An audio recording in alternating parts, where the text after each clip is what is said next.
السلام عليكم ورحمة الله وبركاته. ازيكم يا حبايب؟ عاملين ايه؟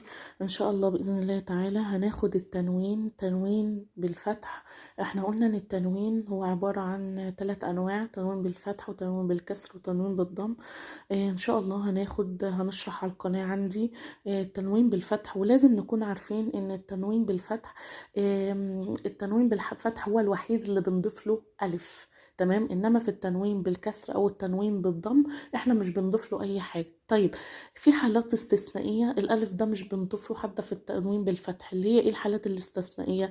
لو كلمه انتهت بتاء مربوطه، او انتهت بالف، تمام، او انتهت بهمزه، تمام، انا ما بضيفش. زي مثلا شجره، شجره بنضيف اللي هو حركه التنوين بس، انما ما بضيفش الف فيها، يبقى بتبقى شجره، مش بنضيف الف، تمام.